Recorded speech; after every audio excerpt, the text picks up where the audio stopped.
Welcome to Charmed Life, a radio show discussing spirituality, magic, and the unconditional love of the universe. Thanks for tuning in. And I am your host, Tricia Carr. Thank you so much for joining me today. And I'm starting a little late if y'all are catching this live on the Facebook or UBN stream. Well, I think the timing is just perfect because who knows what kind of catastrophes were averted by starting at 3 minutes past the hour. I mean, seriously, that's how well supported we are. That's how perfectly in flow we are. I mean that. I mean, actually, Jarvis and I were just talking about that last week.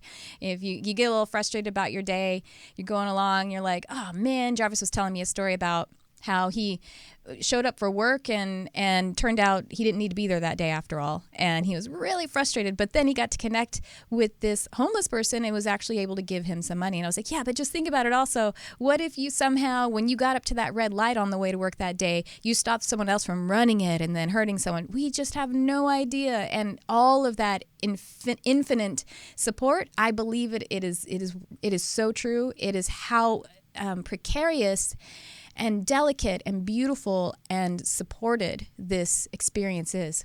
I mean, I think it was it Darwin that said to look at the mechanisms of the eye and think that there isn't an intelligent, creative source to that is just illogical. Or something else about throwing up all of the parts of a Swiss Army watch into the air and then it falling back into place. That is infinitesimally impossible for that to happen. So there must be some intelligence there. And that's the intelligence of being late today. How's that spin? So hi, Jarvis, officially. And thank you for the story last week when we finished.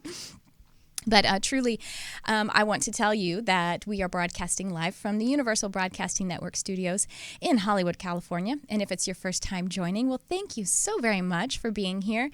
I can feel you. I can feel your energy, and I appreciate it so much. And you may be watching on Periscope Live as well, and you could join the Periscope. You can watch Periscope, or you can watch Facebook, or you can watch on ubnradio.com, channel 1. There's all kinds of ways you can watch live. There's also all kinds of ways you can watch the archives. So we have my YouTube channel. The archives of the video of this online TV talk show is youtube.com/Tricia Carr. And my name is TRICIACARR. And then, of course, on YouTube and Spreaker and Stitcher, pretty much all of the major podcast outlets. So this is also, the audio is archived as a podcast. And I would love it if you would subscribe, if you would like and comment. And that is because, like I said, when you're here watching, whether you're watching it live or you're watching it in one of the archives, or listening, I should say, listening or watching, you're actually participating. That is you co-creating with us. And I appreciate it so much. And I just send you so much love from my heart, genuine love and appreciation and gratitude to you for being here with us. Can't you feel it, Jarvis? Can't you feel them loving with us, co-creating love?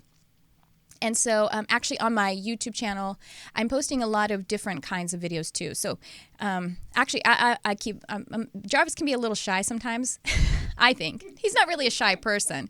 But when he's over there busy working really hard for me, making this show look really cool, I think maybe that's it. Maybe he's just a little distracted. But Jarvis, I want to ask you a question. Are you hardcore? Yes. Okay, good. And I wanted to put you on the spot like that.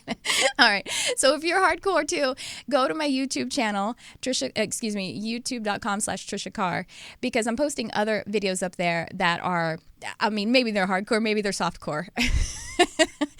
But I feel like I'm trying to channel a little more of my concentrated interest and energy there. So I recently posted a video, just a little, more candid videos out in nature, or maybe sometimes if I shoot inside my sacred space, which is AKA my office, then we have a lot of kitty visitors.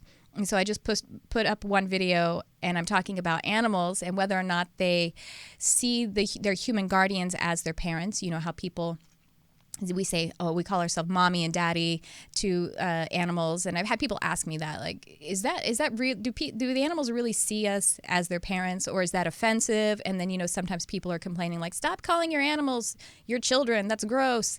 So I just address that from the perspective of being an animal communicator. If this is your first time listening, I'm an animal communicator, nature communicator. Basically, I communicate telepathically with different with animals and also just different elements of nature. yes, we can communicate with trees and the ocean and butterflies. I mean it. I mean, everything is energy, and where there is energy, there is information, as Deepak Chopra says.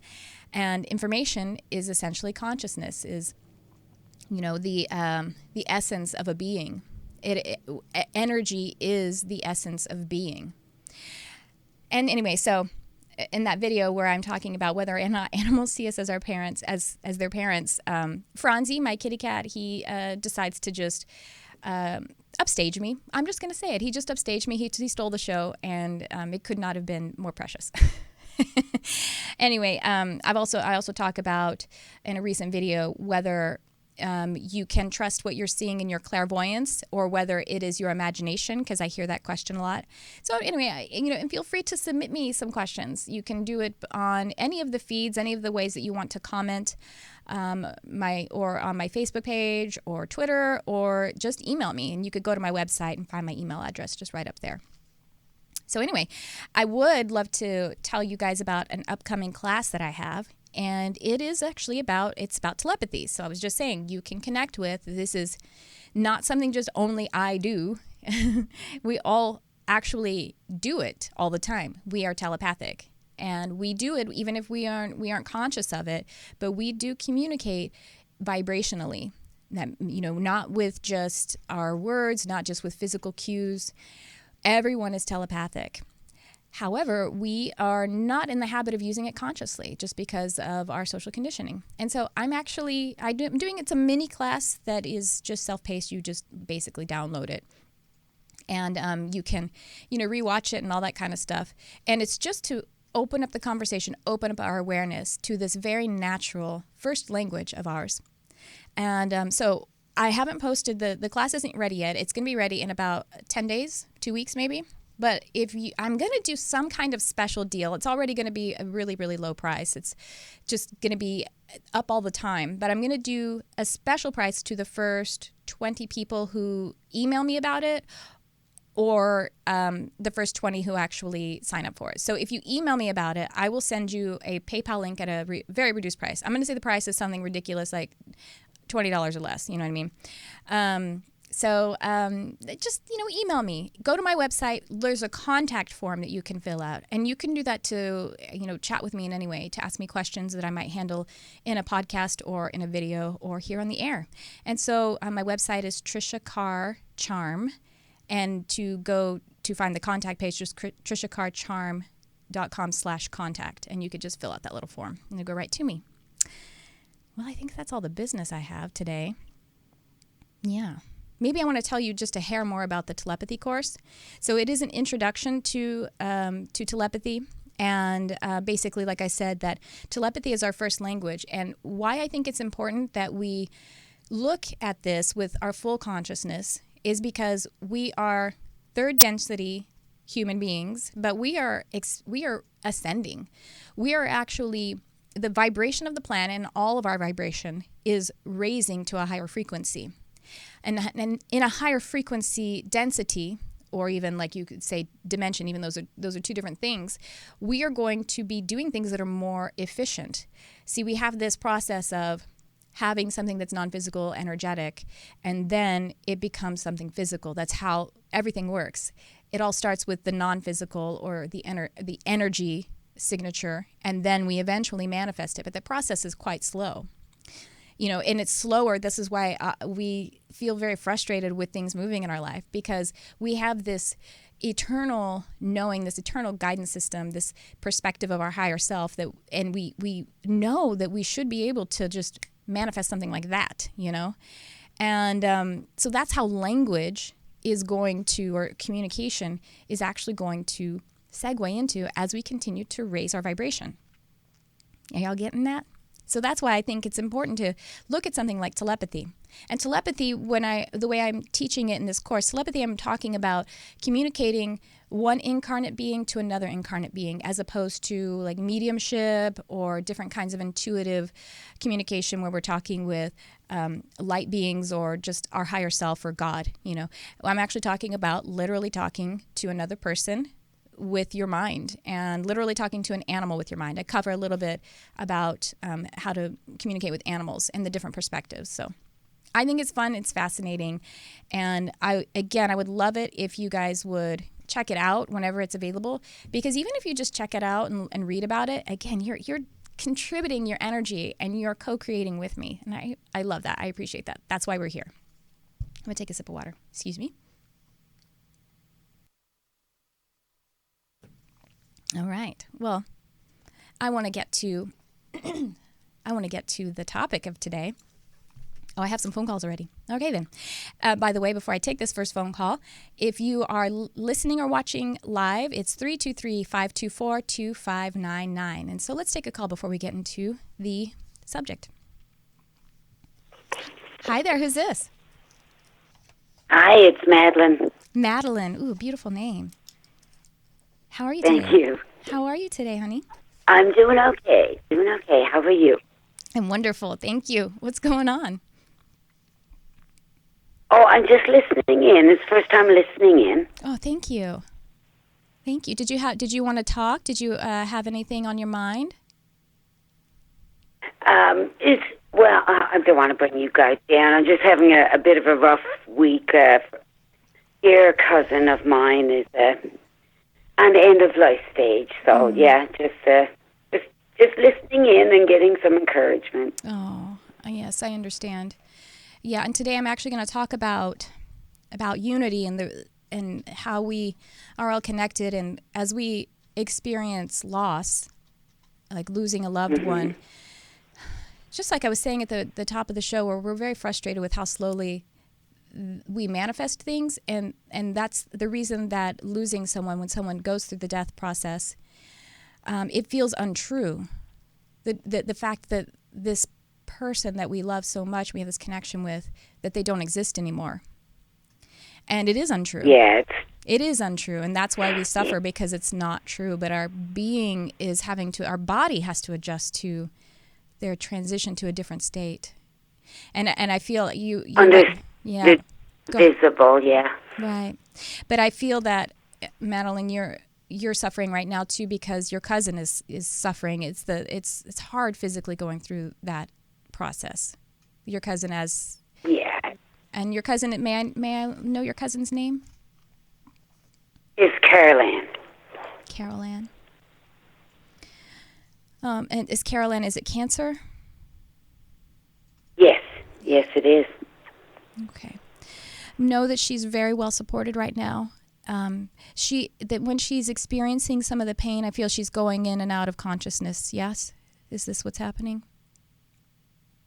I think so, in a dream state sometimes, or yes, that could be accurate. So I know how uncomfortable it is. I mean, uncomfortable is an understatement, how painful it is to witness this, but it's actually in this stage of her transitioning, she's adjusting, and I see how well surrounded she is. So when she is, unconscious, she's actually really communing with her heavenly guidance, with her guides and her angels, and they're holding her and they're helping her to calibrate. It's actually, she's going out in a very smooth way. You think about, it's almost like we can't accept however we exit. If we see someone who is having a long and slow death, or if someone has car accident and they're gone, either way it's we're traumatized. So gotta get used to it. Yeah, I want to give you the comfort though that that it's actually, the experience is really working exactly as her soul has designed it, and that's sometimes hard to accept because of the physical pain and what seems like the emotional pain, but she's really fulfilling her purpose. And she actually, as she's in this stage, she's really feeling quite blissful. And then she gets to come back for a moment and have some awareness with those that she loves here. And it's all actually working really beautifully. I'm so sorry for your it's a long journey. It'll be good. I'm sorry, say that again? I didn't understand it. It's been a long journey for her, so it'll be nice to be out of that discomfort and yes, and for you as well. Be out of that again and be free. And her mother is still here with us? No, actually, she'll meet her. Okay, her mother has passed. Well, I'm getting her mother is very strongly present, but her mother is brought herself down so much into this experience, even though she's on the other side, that she's like in the room with her all the time, and she's like taking care of my baby. I was there when I was actually in the room with my aunt when Caroline was in pain, and she said to the two of us, "Mom is here." And Aunt Paula is aware like me and said, "What's she doing, Caroline?" And Caroline said, "She's rubbing my legs and my back." It was beautiful, absolutely beautiful. I saw her stroking, yes. I saw her stroking, saying, taking care of my baby. And she's, like I said, she's really brought her energy down so much. It's like she's as present as she can possibly be, to the point of not growing a body again. Like, seriously, she's there with her baby. Oh, it's so beautiful. I believe you. Yep. Well, you already knew it. You told me. That was yeah. Special moment. Yeah. Well, thank you so much for calling. Is there anything else you want to talk about or connect on today? No, thank you so much for taking my call. I'll just listen in now. All right, sweetheart. Thank you, Madeline. I really appreciate you. Okay, take care. Bye-bye. You too. We have another call. Okay, let's take another call. Hi, you're on the air. Who's this? Hello? Yes, hi. This is Tricia. Who is this? This is Adam. Adam. Nice to meet you. How are you? Well, I'm fine. How are you? I'm wonderful. Thank you. What's on your mind today? I've been following you since you started mixing drinks. Oh, really? Oh, so you must be on my what's now called the Charmed Life 1111. That's the handle for that Twitter. Is that right? We're Twitter friends, or Twitter, whatever we call. What do you call Twitter connections? Yeah. Whatever you call Twitter, yeah. Sure. Yeah, so for y'all who don't know this, I had this career as a mixologist. Crazy, right? I know, like from one crazy job to the other. That's my life, and it's Hey, I really, do whatever you like. It's fine with me. Completely agree. And I, even before that, I was an actor. So, I'm Life Path 5, numerology, Life Path 5. You were an actor. I was an actor, yeah. So it kind of makes sense now. What did you act in? Oh, I didn't even know. Oh, my goodness. Yeah, well, when I was a kid and up through my early adulthood, it was all theater, and I was doing professional theater as a young adult. And then I kind of had a spot in my 20s where I didn't do it, but then picked it up again late 20s and 30s, and I did all kinds of stuff. I actually did a lot of voiceover, so this makes all of this that I'm doing now, it's like everything comes together, makes a lot of sense. But I did some commercials, and oh wow, mostly commercials. That did like 1 or 2 films. But I just decided to switch. 1 or 2 films? What films? Oh, I'm not going to tell you, actually. They're under my maiden. Are you not going to tell me? Oh. No, actually. My goodness. No, I do. One of them was one short film I'm remembering was called Takeout, and it was really funny. And it was a horror film. You're not going to be able to find them because A, they were a long time ago, and B, it's not like they had wide release or anything. But they were really fun, and what I really loved. Okay. What I really loved was the theater that I did. And but then I switched gears, like you say, do what you love, because I started to really fall in love with the culinary art of beverages. And so I just decided... Yeah, that's when I started following you. Well, thank you. Actually, you followed me, and I was like, okay. Well, thank you so much. Well, thanks for calling. What's on your mind today, Adam? Oh, there's not much on my mind. I just... You wanted to chat?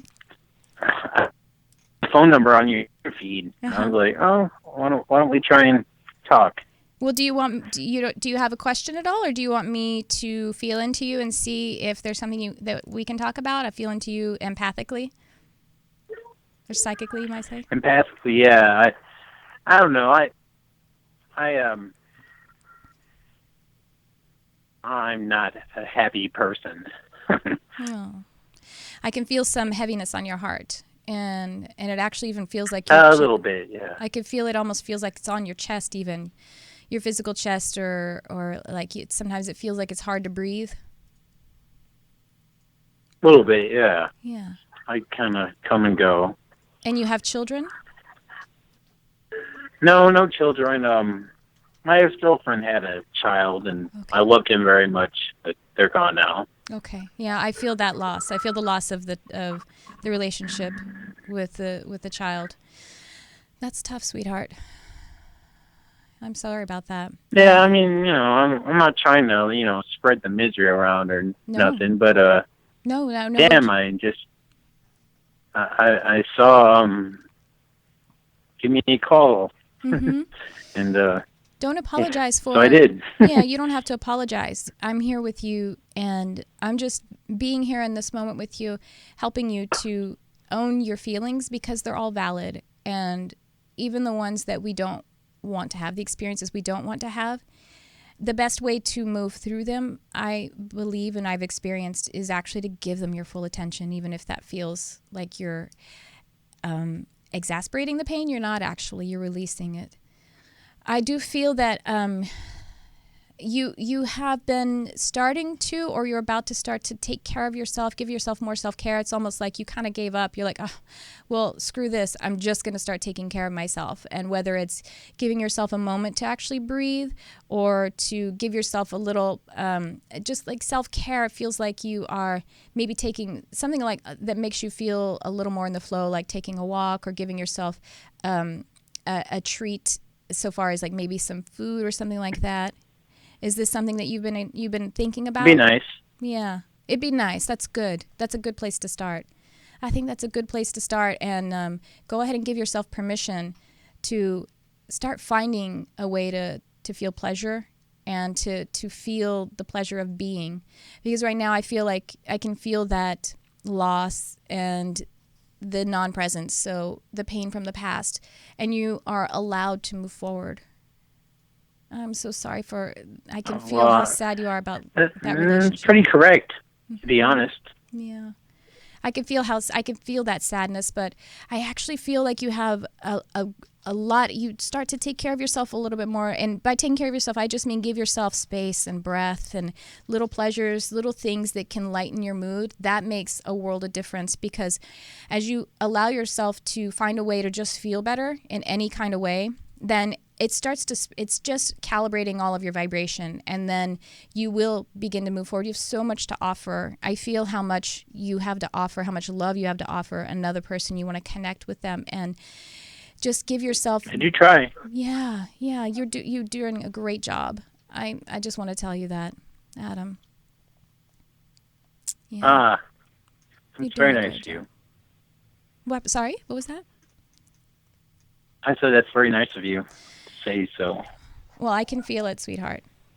Yeah. I'm very good with other people. Yeah. Just yes, you're very sensitive. I have this you're persona. I have this work persona where everybody likes me, and I'm liked just as soon as I get home. It's not there. Yeah. My poor dog. Oh. All she does is hear me crying and whatnot. Oh, so sweet. She's so happy to be in your life. You don't have to feel bad about her. Couldn't be happier. My doggie's a very good doggie. Yeah. She's pit bull too. Oh. Is she full pit bull? People don't like pit bulls, but she's a very good doggie. Yeah, there's a lot of misinformation about the breed. And besides that, every being is individual. I mean, she has her own personality. So, and if any other pit bull someone's witnessed some issue with another pit bull, it has nothing to do with your little girl. Well, Adam. Yeah, none of that BS. Yeah, she's Adam, very well taken care of. Yeah, good. Well, please do take care of yourself. Start giving yourself. Well, Tricia, how are you? I'm wonderful. Thank you so much. How are you doing? I'm great. I'm really great. Are you? Yes, I really am. Yeah? I had a wonderful morning. I had a wonderful meditation this morning. And please keep listening, because I want to talk about, because I know you're feeling lonely, and I want to talk about unity and how we're not actually ever alone. Okay, Adam, please call again. Oh, I've been listening, yeah. All right, sweetheart. Well, thank you so much for calling, and thank you for connecting, staying connected all this time that we've been hanging out on Twitter. Are you gonna keep putting your drinks on Twitter? No, I kind of lost interest in that. I enjoyed that very much. Oh, I'm sorry. It's been a while. I don't know. I just lost interest in putting them on Twitter. I thought you were what's the word? Like a doctor in it. I do. Mixologist or something. Yeah. I know, it's true, but that's interesting you say that. I do have a past life memory of being an apothecary, and so I do approach it from that standpoint. But yeah, no, I'm not putting them up on social media anymore. I just kind of I don't want to say lost interest isn't the right way. I'm just sort of moved on to this creative expression. Like, again, like I have no interest in acting anymore either, even though it's all of that experience is still in me. Does that make sense? Oh, absolutely. All right, Adam. Well, thank you again for calling. I'm going to get to the topic now, so I hope you'll keep listening, and I hope to talk to you again. Yeah, I hope you have a great day. Thanks, Adam. Thank you for talking to me. My pleasure. Oh, he was a sweetheart. Oh, goodness.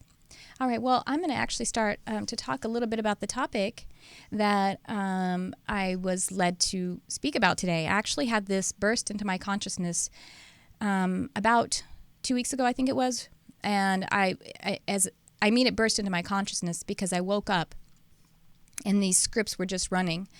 And my eyes weren't even open yet, and I just was downloading this information. You know, everything that we have with computers and the internet, speaking of telepathy, as I was at the beginning of the show, is really just us reminding ourselves that that's how this works, this experience works. So we can communicate non-physically, just instantaneously with another person.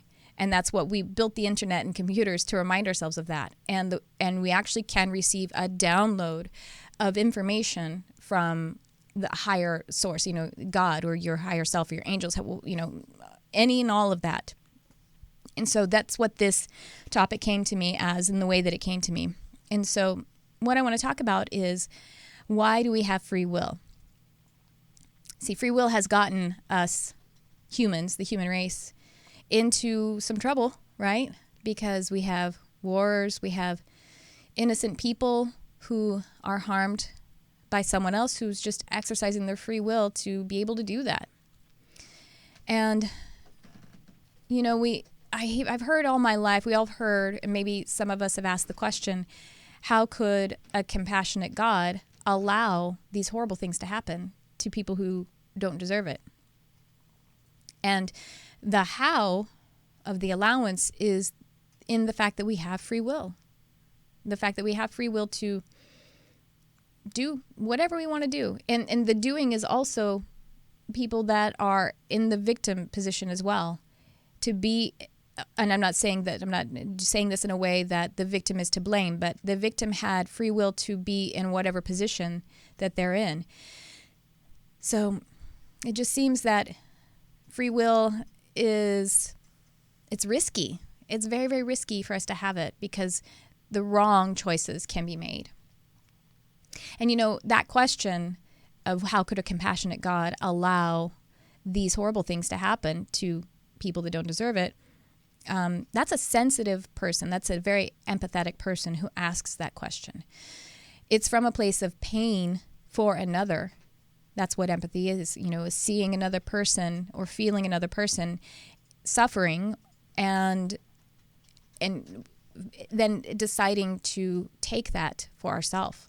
And then, of course, you know, you guys hear me talk, if you listen to me a lot, I talk about being an empath. So what I'm actually describing there is empathy, where we see another person's, we feel another person's pain, or it could be actually their excitement as well. And we choose to accept it and connect with them along that experience. And it actually, and especially when it seems to be when we are witnessing someone else's suffering, it really can activate empathy itself, activates compassion. And it's a beautiful catalyst for compassion. And so the distinction of being an empath is that empaths almost have, you could actually say that it's an error if it's not handled with conscious awareness.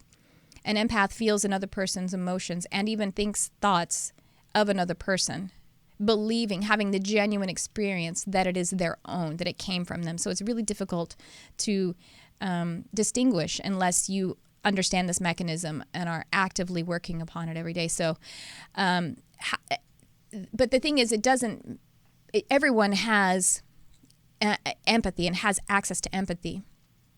And the deal is, you know, we need free will because, well, let me just try to answer that question. Why do we need free will? And the thing is that free will is contingent upon the belief or the perspective of us being separate from one another. That's what free will, it's contingent upon that because, there's a correlation between being separate from another person and being able to exercise your free will. Because here's the deal. If you were placing your awareness on your connection to another person, like an empath does, an empath has a shared experience, a unified experience with another person's emotional body and even their mental body, because those two are intrinsically linked. And so if you are experiencing someone else's experience, then it doesn't make any sense that you would cause them pain. That would be masochistic, right? So you see, it almost feels like there's no choice but to not cause another person pain if we're feeling unified with them. So you see how we still have the choice we have the choice to harm ourselves and not harm another even, you know what I mean? We have the choice and choice and free, but when we are feeling unified and observing the unity with another person, it's almost like free will is not on the table. It doesn't matter because the only choice that is logical to make is preserving, is loving and caring, because you have the same experience as another person. And I'll give you an example. So my friend Aiden is a father of 3 beautiful children. And I've heard him say, as a lot of parents say and feel, that caring for his children is just caring for himself. It's almost like, well, that's just like ground zero. It doesn't even make any sense for me to not care for my children. It is, if I'm fostering their future, I'm fostering my own future because they are me. And that's a very natural thing to feel as a parent. And it feels almost like to him, like when he's saying that, experiencing that, well, there's just no choice. Of course, there's no free will to exercise. Of course, I take care of my children. But he still does, right? We understand that our parents have a choice, even though the compulsion, we're extremely compelled to take care of our children. And what's fascinating about that is that, when we're children, we don't appreciate fully, I guess. We feel that our parents are supposed to take care of us. And now if we don't have that, we feel that extreme lack. And it's very, very damaging. It's very traumatizing. We grow up past the parent bond and we see our parent as a fully autonomous, a full human. And then we see, oh, my mother really took care of me. And she didn't have to do that. She could have made the choice to do a million things that didn't care for me. And then we actually see that it was free will, even if the mother felt compelled at the time that she was taking care of her child, and it seemed like free will was actually not even on the table. This is how I have to do things, but free will was always intact. It just was not as much of an issue. Does that make sense? How being unified actually makes us feel like we don't have free will. We know it though. We know we have choice still. It's still there, but it just is less of an issue.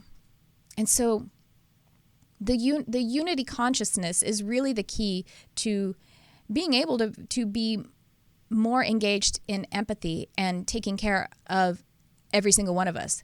Service to self, service to others, all of us, because there is no separation in higher truth. Our belief in separation is what actually allows us to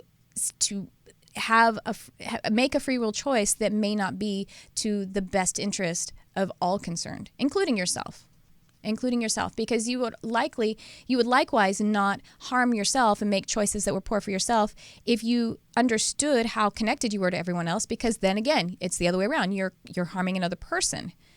And that's that, paradox is what we do when we are codependent. We actually are treating ourselves a disservice and in the false intention to help someone else. It just doesn't work out that way. And so why do we have this perspective of separation? So why do we have free will? Why do we even believe in separation? We understand that they feed one off the other.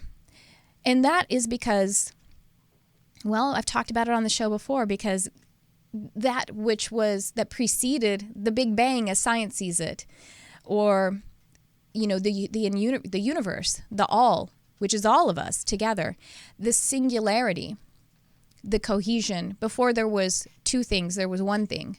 there's a source, creative source. It's talked about in, different kinds of spiritual teachers, like Esther Hicks often says, source energy. She refers to it, and a lot of other people do as well.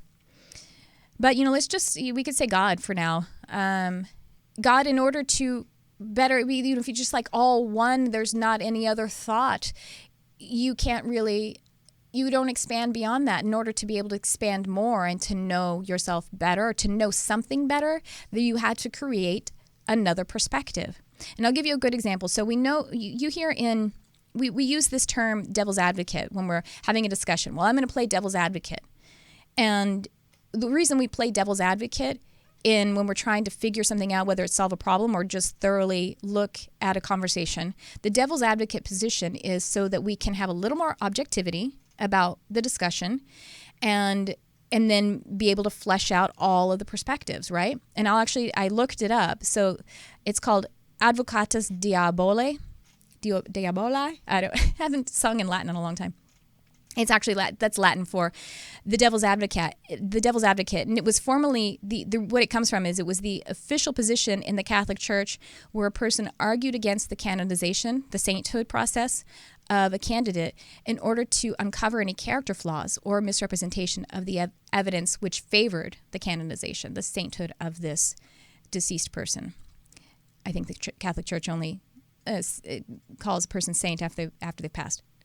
Anyway, so you see, isn't that fascinating? I've never actually looked that up. So it's called the devil's advocate because so we can look at this with objectivity, with fresh eyes, and better know the whole subject, and then be able to flesh out all of the areas of ways to know it.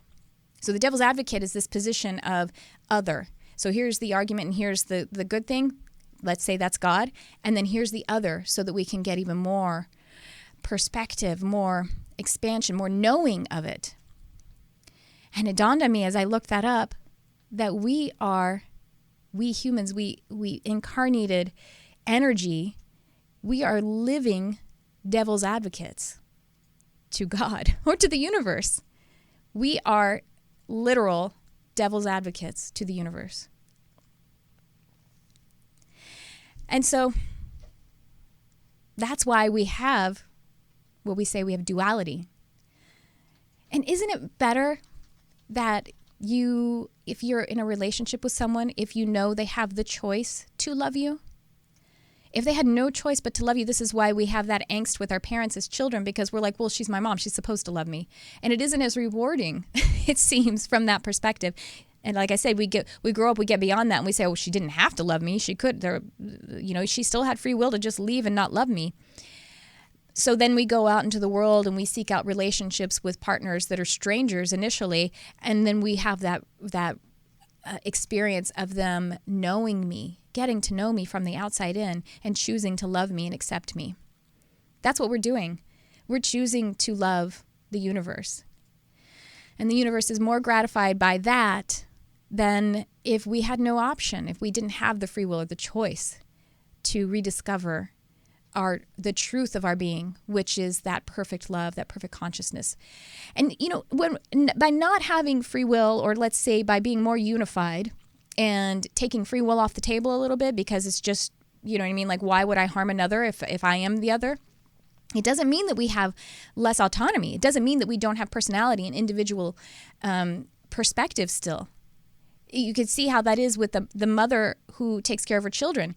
Just because she feels almost like, well, I have no choice but to take care of my children, which is not true. She does still have a choice. If she looks deeply and feels into her heart, she's like, oh, this is still a choice. And so we don't lose our individuation just because we are experiencing unification. I'm going to say that again because it was a lot of TION words. We don't lose our individuation because we are experiencing unification. We are still individuals, even though we experience cohesion and one with the all. And I want to show you another example of this. So in nature is better balanced about all of this stuff because nature, quite frankly, nature, animals, all of it, they actually have more of a perspective of unity than humans do. We're down here being weirdos, us humans. It's like we came from somewhere else. Literally, we came from somewhere else. This planet was seeded by other terrestrials and non-terrestrials and the like. That's a conversation maybe for next week, because the guest that I have on loves to talk. She talks about ETs and all that kind of stuff. Jarvis is into it. But it's true. And it makes so much sense because we are so different than everything else on this planet, than animals and nature. Nature doesn't do. We're the only ones. I'm gonna just say it. We're the only ones who shit where we eat. I said it. I'm not on iHeartRadio yet, so I think I could say that. But we are. We're the only ones here on this planet who don't realize that destroying the environment is destroying your own home. That's crazy. Because even in nature, when something happens that is sort of like a big virus or some kind of devastating natural event in nature, there's two reasons for that. Number one, we probably caused it because we're down here creating all of the imbalanced energy. Number two, and kind of not any other number two, then nature is responding to that, is that, we have the universal law of cause and effect, and also nature responding in that way is actually balancing out that energy. Even though it's a big pendulous swing, nature is doing that because it has to in order to fix what we've done. But nature, and when it is functioning without our extreme interference, doesn't do something to disrupt the ecosystem. Nature flows with the ecosystem. Animals flow with the ecosystem because they understand, because it's not even that they understand it, they just are. See, I hear people who talk about animals, the difference between animals, the consciousness of animals and the consciousness of humans, and they observe them, they think that they are less conscious or less aware, but it's not true. I mean, I'm an animal communicator. I spend so much time connecting with animals. It's just that concept, like I said, they are so much more aware of unity that it appears from this perspective that they don't have as much free will or as much awareness, but it's actually they have even more awareness. And they are more aware of the fact that to where it's just their nature to not intentionally harm. Again, there's a lot. This is very broad because, of course, animals can go crazy and, they have ego and they can make all kinds of choices. But again, we're the ones down here messing up the energy. And they're probably responding to us. So you see that they still, I just want to, for all the animal lovers out there, your animal has just as much consciousness and awareness as you. Nay, they have more.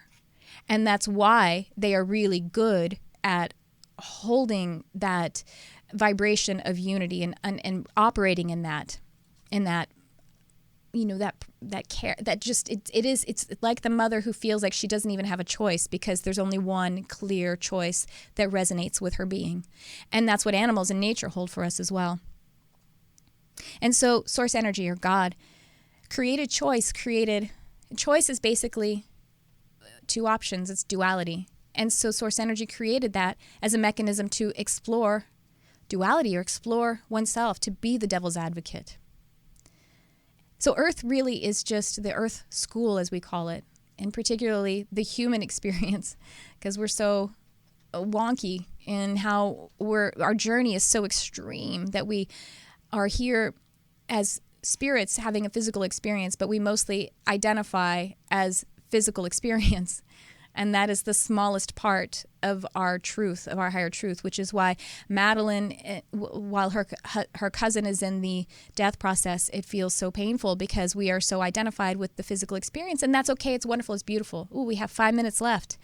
So I just want to say that, having that amnesia about that eternal nature, the eternal perspective, and about unity is actually what gives us that opportunity to choose unity again, and how sweet that is, to choose love rather than to just have no choice and to just be. It's almost like that there's no conversation then.